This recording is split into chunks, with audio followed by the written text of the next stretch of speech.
व सबस्क्राईब करा आणि बेल आयकॉनला क्लिक करा। अत्याधुनिक कृत्रिम बुद्धिमत्ता तंत्रज्ञान शेतकऱ्यांच्या बांधापर्यंत पोहोचविणार, उद्यान पंडित गणपतराव पाटील यांची ग्वाही। श्री दत्तचा शेतीमध्ये कृत्रिम बुद्धिमत्ता मार्गदर्शन आणि शेतकरी मेळावा उत्साहात।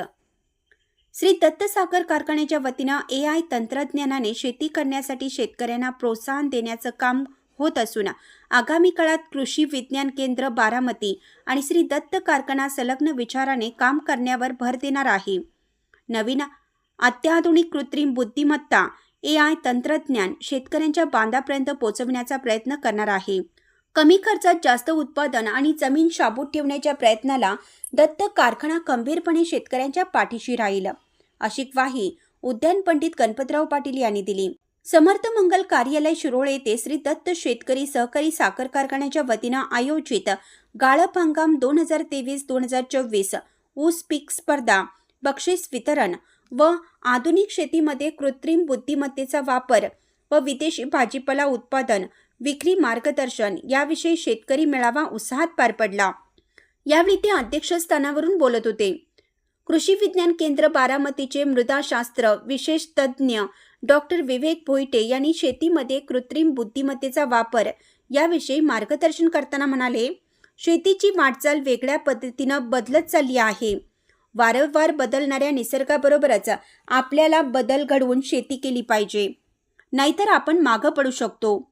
शेतीमध्ये कृत्रिम बुद्धिमत्ता तंत्रज्ञानाचा वापर केल्यास मशागत, रोप लागवड, आंतरमशागत, रोग व कीड नियंत्रण, खत, तण, पाणी आणि खोडवा व्यवस्थापन अचूक पद्धतीनं करून कमी खर्चात उत्पादन वाढ होण्यास मदत होईल।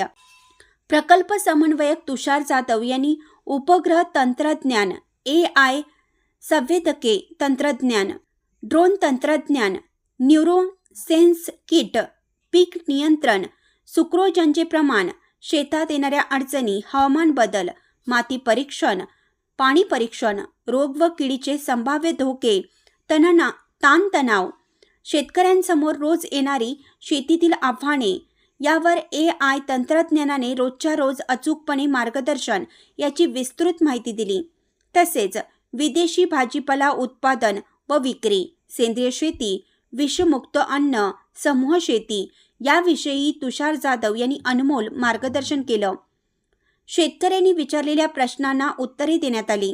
गाळप हंगाम 2023-2024 मधील ऊस पीक स्पर्धेतील संजय डफलापुरे, भाऊसो पसारे, चंद्रकांत काताडे, आताउल्ला पटेल, अभिजित खोत, संजय पाटील, जंबूकुमार चौगुले या 8 शेतकऱ्यांचा तसेच गाळप हंगाम 2023-2024 मध्ये एकरी 100 मेट्रिक टनापेक्षा जास्त उत्पादन घेणाऱ्या अण्णासाहेब मगदूम, वैभव शेरीकर, गणपती नरदे, चैतन्य साजने, सागर समगे, आदिनाथ लट्टे, अशोक चौगुले, सुभाष पाटील, भरत सुतार, ज्योती गंगदर या 10 शेतकरी सभासदांचा मान्यवरांच्या हस्ते सत्कार करण्यात आला। प्रारंभी स्वर्गीय डॉक्टर आप्पासाहेब उर्फ सारे पाटील यांच्या प्रतिमेचं पूजन व दीप प्रज्वलन मान्यवरांच्या हस्ते करण्यात आलं। स्वागत कार्यकारी संचालक MP पाटील यांनी केलं, तर प्रास्ताविक मुख्य शेती अधिकारी श्री शैल्य हेगण्णा यांनी केलं। सूत्रसंचालन चंद्रशेखर कलकी यांनी केलं। आभार माती परीक्षक AS पाटील यांनी मानले। यावेळी chairman Raghunath Patil, vice chairman Sharadchandra Pathak यांच्यासह सर्व संचालक, संचालिका, रणजित पाटील, आप्पासाहेब लट्टे, महादेव धनवडे आदींसह कारखाना सभासद, शेतकरी मोठ्या संख्येने उपस्थित होते।